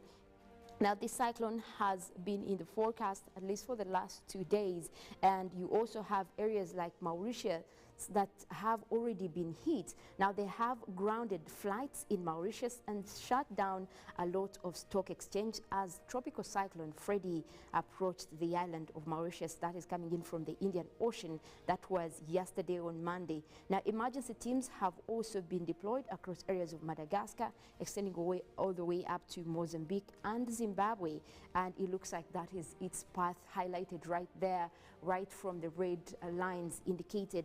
Now where you look at the yellow dots right there, that is the Mozambique channel where we already have effects of the tropical cyclone. Now we already have the red highlighted zones across Mozambique. This is the area that we expect landfall for the tropical cyclone that is Freddy. Now we do expect that it will be coming in by 24th, and of course looking at the likely impact, that means the entire area that has been highlighted with the green zoning right there could be looking at catastrophic flooding, and that involves a lot of rains, a lot of winds right there. But also Malawi has been put on alert for likelihood of intense rains that could come in. Also the winds that are likely to also be indicated within this path. Important to note is that Madagascar is still across right there, looking at the sweep of that path going through it. So that means that they are on high alert. But then again, much more of the effects did start off from the side of Mauritius. That is where we have a lot of trouble even as we speak. This morning, there have been a lot of rains coming through. And so far, we do have rescue operations on ground to assess the impact of this cyclone. And we could be looking at more of, again, another catastrophe across Madagascar. We also want to look at what Mozambique is doing, and so far we are yet to find out what the effect has been, especially looking at this tropical cyclone. Most likely could be one of those dangerous ones. Now Madagascar has been worst hit by the tropical cyclones across the African continent for the last 30 years. This is one of the areas that has been worst hit, and most of these cyclones are getting more in numbers, more intense, and have been directly linked to climate change. Looking at the effects or the influences to why they happen, the seas are rising, temperatures are rising, sea surface temperatures are rising. All those are actually very much ingredients of making a tropical cyclone intense, and that is what we're looking at in terms of extreme weather events expected for, especially if we don't do anything about climate change. Well, I'll stop it at that. We do have a Good Morning Uganda agenda that will be coming up right after this. Later than that, we'll also be taking you through sports highlights, after which we'll be going for Good Morning Uganda Extra. My name is Mollen Kenyana.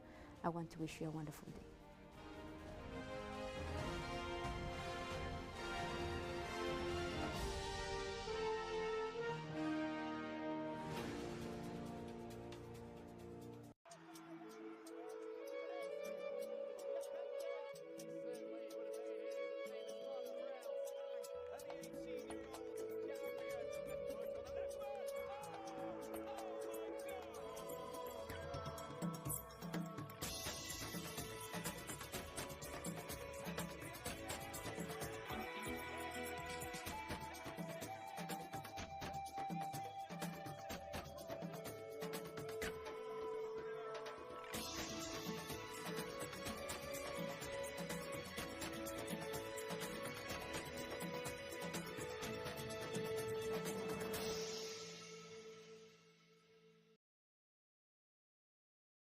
Pick of the day on UBC.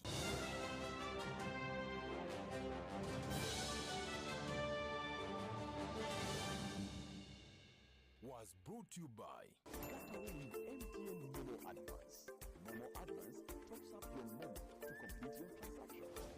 Dial *165*5*3# to apply. MTN Momo Advance is always available when you need it. This isn't just a girl. She is the future. This is a teacher, a doctor, a community leader, our future president. She is the hope of our community. And as a community leader, I will talk to others about how we must protect her against child marriage and teenage pregnancy, because it affects us. We each have a role to play in empowering our teenage girls to protect them from pregnancy. Because when we empower them, we empower our nation. Protect the girl, protection. Report any case of defilement or child marriage to the police or call Sawuti 116.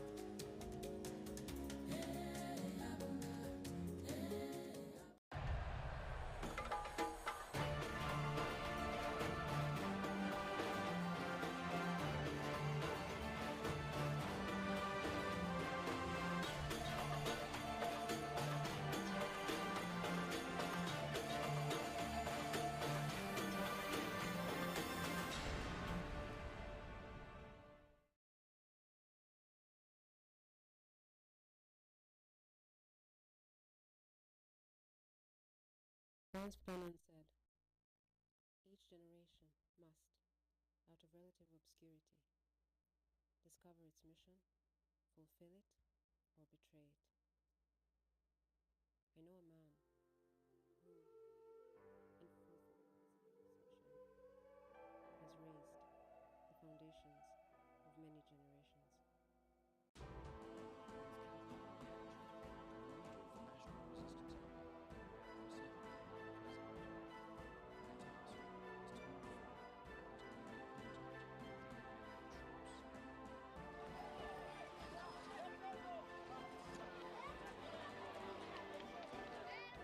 was sent by the President. Their task was to move forward to make contact with the troops. No, we are aligned with Uganda, with Africa. This assumption of Western countries or some Western countries that we must either be for the East or for the West is actually racist, to say the least, because we have got our own interests, and these are the ones we are pushing. And if we have got allies, those who agree with us, as far as our interests are concerned, then they are our friends.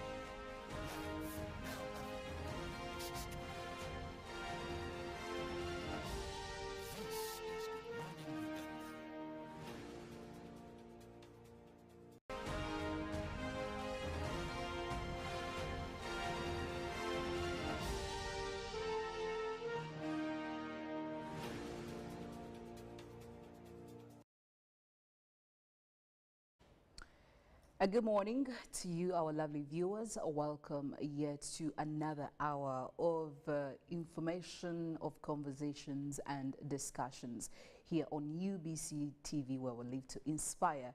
It's Good Morning Uganda, and my name is Philomena Masco. Welcome to the GMU agenda.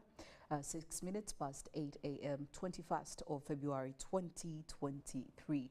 And very excited to have you be with us, but also very excited that I do have a very special guest with me this morning in studio to talk about issues of national importance, issues and conversations that matter in the morning.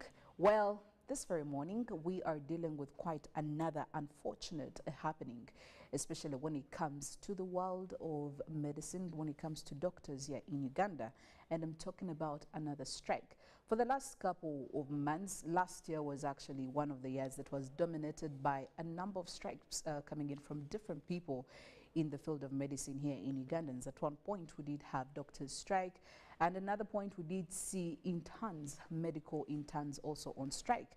Well, now I can tell you that we do have another category of people that is actually on strike. We're looking at the senior house officers. Now, this specific group of people are actually on a strike due to government's failure to pay them salary of 4 months. Actually, according to their leader, Dr. Robert Lubega, the government of Uganda was actually last paid them about October 2022. Now, if you do your simple calculations, we are looking at a total 4 months, and that is, of course, by the end of this month. Now, this morning, I do have a part of the representatives from this group of people or doctors, and of course, talking about Dr. Muyanga Andrew Mark. Thank you so much for coming in this morning. Thank you for hosting me. Well, Dr. Muyanga here is in charge of publicity when it comes to the senior house officers, and I would love to hear what he has to say. How did it get here? What has been done, especially when it comes in from the side of the senior house officers. Now, also maybe just before we get into the details, I would love for you, Doctor, to help us understand, give us quite a larger scope on who senior house officers are and what exactly do they do in this whole field of medicine. What is your responsibility before we get into why you are striking? What are the reasons that led there? Who are the senior house officers? Okay, thank you so much. A senior house officer is a fully qualified doctor. That means that you went to university, did your Bachelor of Medicine and Bachelor of Surgery, passed your exams well, graduated, underwent medical internship and finished it, and you have been fully licensed by the Uganda Medical and Dental Practitioners Council. And after obtaining those 2 degrees, that is the degree in medicine and the degree or the Bachelor in Medicine and Bachelor in Surgery, you go ahead to start doing a master's or a fellowship. We do masters in different fields. For example, if I'm handling old people, I may decide to go in geriatrics. If I'm handling young children or diseases of young children, that is pediatrics. If I'm handling issues to do with mental illness, that is psychiatry. I'm handling surgical issues or mastering in surgery, I become a surgeon. If I'm doing internal medicine, I become a physician. So we have a lot of fields. We have ophthalmologists, we have ENT specialists, and so on and so forth. And currently we are found in Makerere University, Mbara University, Busitema University, Kabale University, and other private universities. The senior house officers I am representing today are working in the hospitals of Mulago National Referral Hospital. There is Chirudu Regional Referral Hospital, Kawempe Regional Referral Hospital, Mbarara Regional Referral Hospital, Kabale Regional Referral Hospital, and Mbale Regional Referral Hospital. Okay. It's important to note that we are 692 senior house officers Currently here in the country, yes. In the country. And a senior house officer on a typical day wakes up at 6 a.m. Okay. and you do your morning ward round. Then from the morning ward round, you don't go home. You have to either go for lectures or go for special clinics. Yes. If there is a pediatric clinic somewhere, there is a neurology clinic somewhere, there is a clinic to handle issues of bones, that is orthopedics or rheumatology or something of that kind, you go for that clinic and work till evening. Then in the evening, because the condition of a patient can change during the course of the day, you have to do an evening ward round again at around 6. And after that ward round, you may find on a given day that you again have to stay behind and cover night duty, because it is a known issue that patients usually deteriorate at night. Yes. Most deaths occur at night. Most mothers give birth at night, and therefore most complications will still be evidenced at night. So we have to still be there. So there are times you find yourself working for 24 hours constant, but the following day you have lectures to attend. Yes, you won't say you were on a night duty. So roughly that is what we are doing. But besides that, a senior house officer as well is responsible for teaching intern doctors on wards. We are also responsible for teaching and guiding medical students, that is in teaching hospitals. And all these hospitals I've told you about actually teaching hospitals as well. Okay. So you are on strike, and of course through your leader, the chief president, that is Dr. Robert Lubega, government hasn't been able to pay you ever since October 2022. We are heading into the second month of this year, and it's no wonder you are headed in for a strike. You're already on strike, right? It Yeah. started Yesterday. yesterday. Yes. Now, take us through the events, because I want to believe before before any group of people actually decide to take industrial action or even have a sit down, there are certain things that must have been done or certain things that must haven't been done. So maybe if you could take us through the events that led up to the moment when you decided to go on strike, I would love to hear that. Thank you so much. Allow me to quickly clarify that we do not get a salary. We get just an allowance. An allowance, Yes, it's not a salary. It's not a salary. Okay. Yes. As you've already made it clear, we have spent almost 4 months without getting any allowance. In December, we wrote to the different people in charge of making sure that we get these allowances. That is the Commissioner Clinical Services at Ministry of Health. Then we also wrote to the Director General of Health Services. We also wrote to the Permanent Secretary, still of Ministry of Health, concerning the issue of delay of these allowances. The reason why we wrote is because we, as I earlier told you, we work for 24 hours almost. We don't have time to do any other form of work to generate income.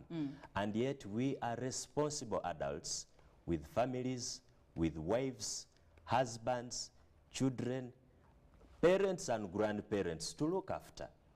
And therefore we need a form of income, which the president, I would like to thank him, saw fit in 2016. Yes. And said that actually working when you are providing such valuable services is a form of modern day slavery, in his words.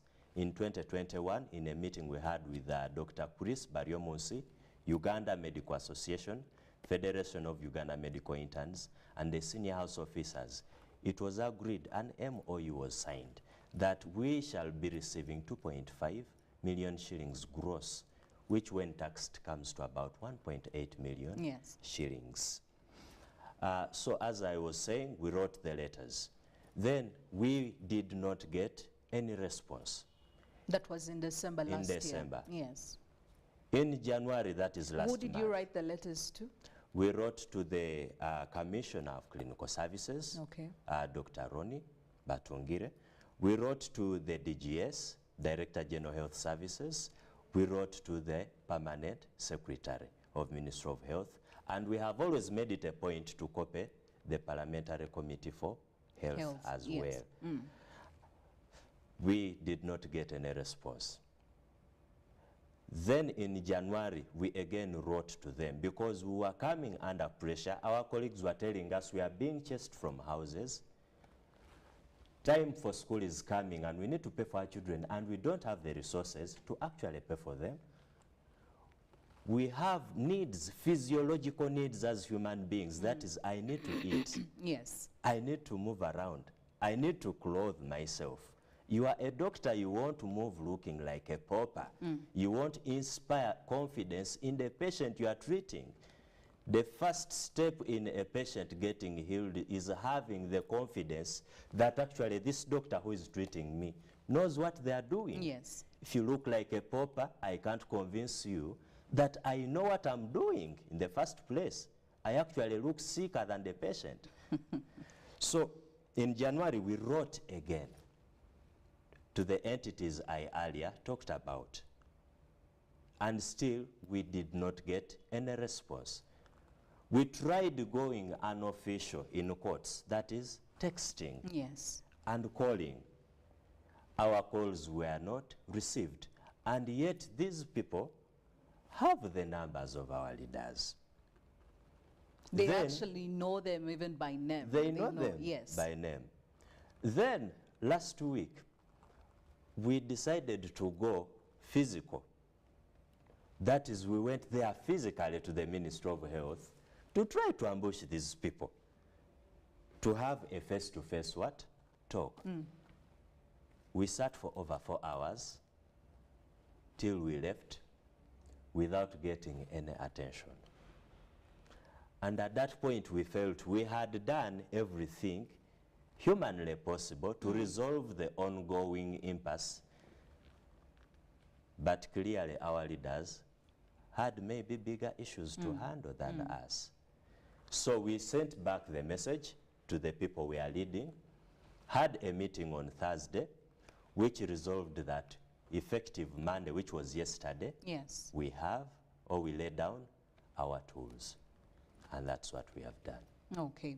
Now, from the moment you took that decision and you've already started on it, because now this is the second day, have you had any response whatsoever, maybe to respond to the decision for you to take? Because I would believe that if I have been talking about it, solving our issue, and you haven't worked on it, if I kind of use drastic measures, probably I could get response. Have you had any response from one of your leaders or two, you know, to actually come and sit down and talk about what is happening? Have you grabbed any attention from them as yet on this day 2 of the strike? We have always communicated clearly that we are ready to dialogue with these people. This is not a war. We are just trying to survive as normal human beings. As I earlier told you, we've written letters to these people, but they've not responded. The shocking thing and the painful thing is that the people we have written to the letters, instead of responding to the aggrieved party, have instead gone to media houses. Yes. Not to inform, but to misinform.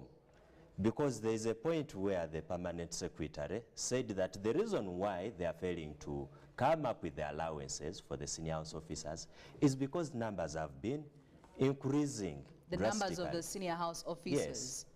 Currently you are 600, you said. We are 629. 600, yes. However, when you say increase, it means the admissions are increasing. When we got back to numbers, the current second-year senior house officers are 260.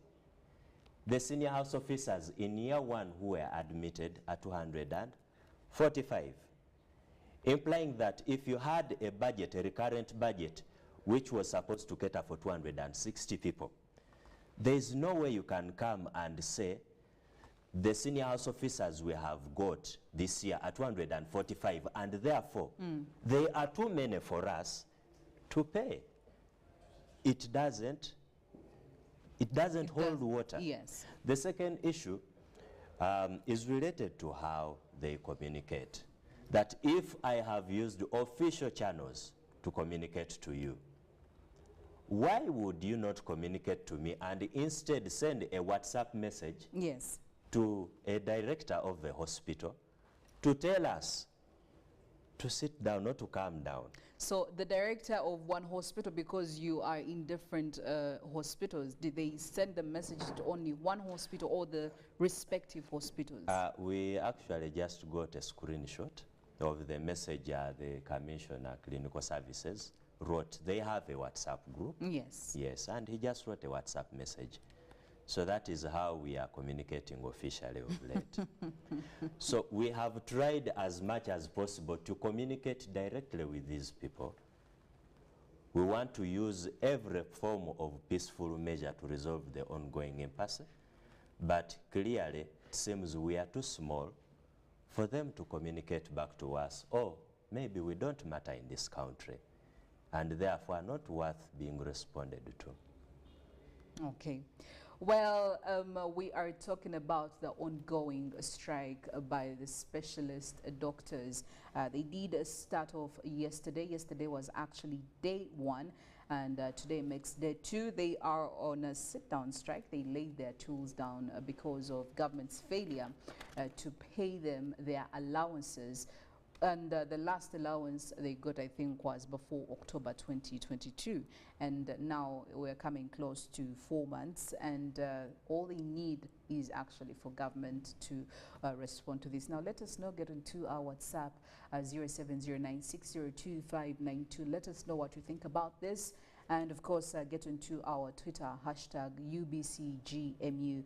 And in the house, I do have Dr. Muyanga Andrew Mark, who is also in charge of publicity for the senior house officers, telling us, giving us the details, those that we do not know and those that we already know, to give us more clarity. Now, Doctor, in all of this, what exactly are you looking for? If you were actually given attention, where would your conversations go aside from, you know, the salaries? Are there other issues that you're looking at, rather allowances? Are there other issues that you're looking at that you would want to communicate to the people in charge? Indeed, we do have several issues. First of all, we made recommendations because these recommendations will make our lives easier and will make service delivery to the common Uganda easier. We are aware of the ongoing stockouts in hospitals because National Medical Stores doesn't have the equipment and drugs needed. Yes. We had recommended that the Ministry of Finance, Ministry of Health, together with Parliament, sit and try to resolve this issue. We have always passed supplementary budgets for a lot of issues. The health of Ugandans does what? Matters. Yes. So if there is anything actually we should pass a supplementary for, it should be this, so that National Medical Stores gets enough equipment. Because personally, I want to tell you this. There are times I have been very broke, but a mother comes in, is bleeding, does not have even a single coin, and you find that you don't even have sutures, suture materials to help this mother. So when you are in that situation, you have to decide either to keep the 3,000 shillings you have as a doctor in your pockets, which will help you to take a border at 10 p.m. to go back to your home, or to get this 3K and ensure that this life survives, that children are not orphaned. You get your 3K, give them and they go buy sutures, come back and work. But it is inconveniencing you a lot. And even the time you are taking to send people to look for sutures in pharmacies outside the hospital is time being wasted because this mother is bleeding. PPH is one of the commonest causes of death among pregnant mothers. So we need these resources. The second issue is the issue where the government has always complained about numbers of interns and senior house officers being so high. Yes. I mean, again, it was one of the reasons that was presented, like you did say a couple of minutes ago. Yes. And we have always suggested this issue has been in the pipeline for over 5 years. It was suggested by Dr. Ekwaro Buku over 5 years ago that if you want to limit the output of a system, limit the input. In other words, Ministry of Health and Ministry of Education should work together. If you are saying that in a year we can cater for 800 interns, for example, logic guides that if you are taking in medical students per year, set the quota to be 800 medical students. You will always not have more than 800 interns. You so have we people you can manage, yes. We can manage that. However, that is Uganda is still very badly off because we have a doctor to patient ratio of 25,000, 1 to 25,000. Meaning each doctor that graduates in Uganda has to look after 25,000 Ugandans. And yet the World Health Organization recommends that one doctor should look after 1,000 people. One doctor per 1,000 of the population. So we still have a lot of gaps in our health system. It is common knowledge that 35% of the posts in our health system are unoccupied. All these are gaps. It is common knowledge that more than 60% of the posts of specialists within our health systems are unoccupied. It is common knowledge that Karamoja sub-region, which has almost over 1 million people, is being serviced by one ophthalmologist. One ophthalmologist. So how can we start limiting the number of specialists we are generating when we already have few people within our system? Yes, working even in different regions. So that is a challenge as well at hand. The other issue is I would like to bring to our notice that the first person to die of Ebola recently was actually a senior house officer, the late Dr. Muhammad Ali, may his soul rest in peace. Dr. Muhammad Ali was a senior house officer in Kampala International University. And I would like to bring it to the notice of the public that senior house officers who are working in government hospitals serving common Ugandans are actually not being paid even a single coin. In these government hospitals? They are not getting anything. So our suggestion. So it's voluntary work? What exactly are they? Are they supposed to be getting something? And the reality is it is a form of exploitation which has always been kept silent, because these people are offering services to common Ugandans. If they were working in a private hospital, certainly we wouldn't be so concerned. But the fact that they are working on common Ugandans, and some of them have even lost their lives, implies that there is a need to appreciate them, to appreciate their services, their labor, and the risk they take on behalf of this country. Therefore, we were suggesting that our colleagues in these private universities who are offering services in government hospitals or institutions should also be receiving these allowances as well in this case. Then we were also suggesting that, as I earlier told you, yes, there are times you work 24 hours. Currently in Mulago there are 60 housing units in Doctors Village, but we are having over 500 senior house officers, meaning that we have to commute from far. Imagine being called from Chanja at midnight when a mother is bleeding, and you have to move all the way to Kawempe. Yes. All that time you spend looking for a border or trying to organize yourself, and you travel that distance, a life would have been lost. So we were suggesting that the government considers the issue of putting up housing units as well near hospitals, to put out that issue once and for all, and to ensure that senior house officers are available 24/7. And that will limit the expenditures we are having, because as I told you, we are being paid actually we were supposed to be paid, yes, because we have not been paid up to now. You've not been paid, yes. A net of about 1.8 million shillings. You are supposed to parent.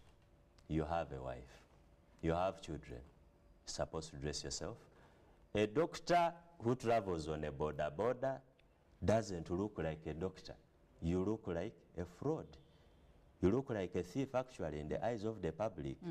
So the public has expectations of us, which the money we are being given can't meet.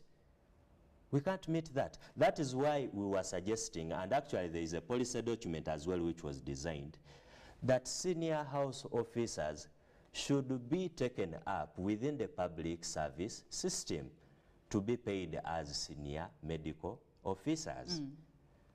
This will help to resolve some of the issues. We are talking about the delay of payments and so on and so forth. Well, we are still talking about the strike that is being taken by senior house officers over unpaid allowances for 4 months. I do have feedback here from a couple of viewers. I do have one of the viewers saying the senior house officers are the backbone of these government hospitals, but how government is treating them is actually very painful. A lot of taxes are deducted from our money, so where are the taxes going? Why are we then paying taxes if the government cannot at least provide health care to us? And I do have another viewer here saying this is Honeystone from Masindi. I think these guys are right to go on strike, because 4 months without allowances is really too much. And yes, they do have responsibilities. So imagine if the ones that were in the foot of these doctors. So there is need for government to actually pay attention to this very major issue. I do have also another viewer here saying that it's very unfortunate that government language, the language that government hears is the drastic kind, taking drastic measures like strikes and demonstrations. These doctors are doing a noble job beyond their work. Well, Dr. Mark, looking at the strike, it's not a good thing. I mean, if health workers go on strike, definitely we have a reason to worry. But again, I would love for you to create and paint a picture of what is on the line here if this actually continues. If the senior house officers continue the strike, let's say if there is no immediate attention and response that comes in, what is on the line right now? The reality is, I hadn't even pointed this out, that senior house officers, as was published by Dr. Ebuko Ekwaro et al. In 2016, imagine, yes, are offering 60% of the labor in Mulago National Referral Hospital. 60%. 60%. And in Mbarara Regional Referral Hospital. The statistics for these other hospitals are not that clear. But in Kawempe National Regional Referral Hospital, the number is above 60%. In Kawempe? Yes. Currently, as I told you, all our hospitals are understaffed. They are running at a capacity of 65% staffing. Now, imagine if 6 out of 10 of the people offering labor in a national hospital are not working. It was evidenced yesterday. It is a painful thing to say, but people were stuck at the pediatric clinic. People were stuck in Kawempe. People were stuck in Mbara Regional Referral, and this was covered clearly. We are going to have loss of lives, which we do not want to happen. We do not want this to happen. But the reason why we are going ahead to do this is because as senior house officers, yes, we are left no choice. We are mentally tortured. We are physically not fit, because there are times you wake up and you literally don't have what to eat or drink before going on a ward. I would like to interest you in one thing, that even if you eat and drink and you go for a surgery, you can collapse as a surgeon during the course of a surgery, because there are times when sugar levels drop because of standing for long. Now put yourself in the shoes of a person who has not had breakfast and is going for a 4-hour surgery. What will happen? Imagine I'm doing a cesarean section on you and I collapse midway. What will happen? Chaos. Get? Yes. So we are laying down tools not because we want Ugandans to perish or die, but because we are not in the right mental, physical and physiological state to attend to Ugandans. One of the major guiding principles we have as doctors is primum non nocere. It is Latin, which means do no harm to a patient. Never do any harm. The other principle is what they call the principle of beneficence, that if I'm handling a patient X, I'm supposed to ensure that whatever I'm doing has more benefits to this patient than the harm. However, if I'm working on you in a theater, while thinking about the landlord who has been calling me for the past 3 days and waking me up at midnight, I am thinking about my daughter who is not going to school. I am thinking about my wife who is looking like an orphan, can't make her hair, is dressing like a thief. I am looking at my parents back in the village who I can't even send a 20K to buy posho and beans to survive. How will I concentrate when I'm doing that surgery? Chances are high that I'll end up messing up because I'm not in the right mental state. That is why we decided to say we can't continue this. We are going to do more harm to the patients than good. And that would be a gross violation of the vows we made as doctors. Okay. Well, as we're coming, of course, close to the end of this, before I get the final words from Dr. Makia, I do have again some more feedback coming in from Ochuo Godfrey Etiang, who says, the executive must get serious to the issues in concernment with the issues seriously affecting our health sector, medicine, housing, transport, etc., etc. I also do have another response coming in from one of the viewers that is clear here, saying that actually Dr. Muyanga is very right. According to the kind of work they do and the period they have spent without receiving their allowances, this implies that the government is recklessly reluctant in respecting and honoring the works of these specialist doctors. If at least they were given housing allowances and education allowances for their children, that would have been understandable. So why is it that government only considers the work of the doctors as a voluntary service, yet the money supposed to be for these doctors is confirmed and passed by the government? Shame on Uganda, shame on the government of Uganda. Well, and maybe the final remark here coming in is that as we all know that a promise is a debt, the doctors should be paid as they were promised. And of course, making a follow-up, looking at how the doctors actually did a strike and they were responded to. We also did have interns who you again let me know that they were paid and even given a month in advance. And now when it comes to the people who part of their responsibility is actually to cater to them, it's quite very sad because if they don't work on them, so who's going to teach the interns? It may not be one of the major, but it's part of the responsibilities that the senior house officers do. Anyway, we could go on and on and on about what would be your final message before we sign out, Dr. Mark. I thank you so much for this opportunity to air our grievances. And I would like to thank the public for standing with us and understanding what we are going through.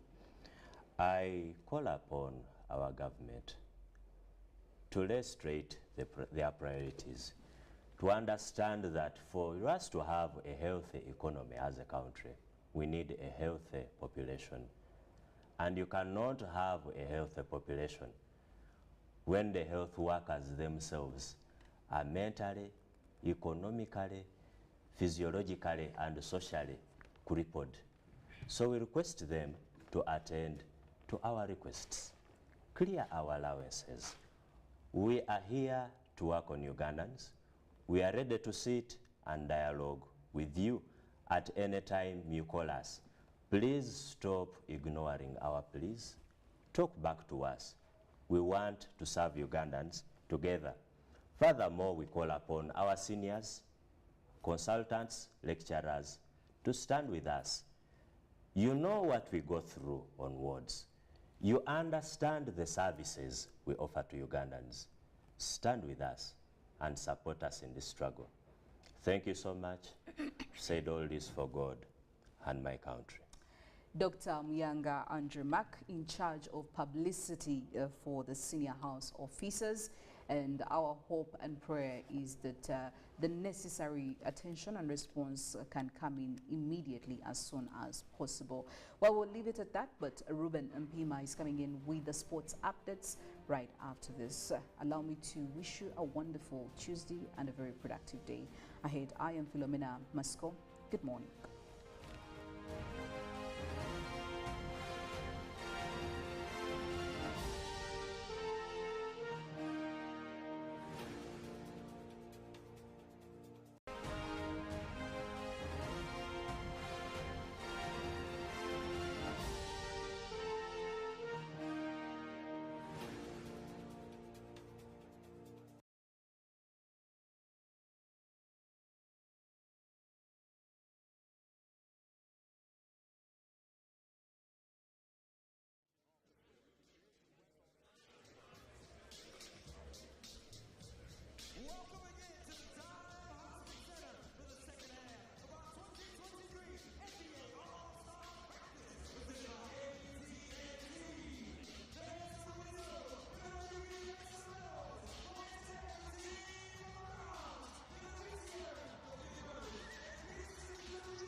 You know, I like it when they play that music, of course, and you enjoy the introduction of the stars.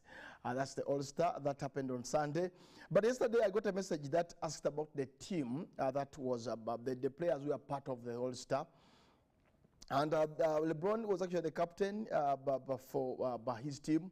And of course, I would just mention the players who were part of the All-Star 2023. We had LeBron James, Team LeBron, and Team Giannis Antetokounmpo, is that the name? We had Jason Tatum from Boston Celtics. We had Donovan Mitchell from the Cleveland Cavaliers. We had Kyle Irving from the Mavericks. Luka Doncic from the Mavericks as well. Then we had Nikola Jokic from the Nuggets. Joel Embiid from the 76ers, who was replaced by Kevin Durant as a starter. Then Joe Morant. Kevin Durant could not make it because of some illness. Then we had Ja Morant from the Grizzlies, who was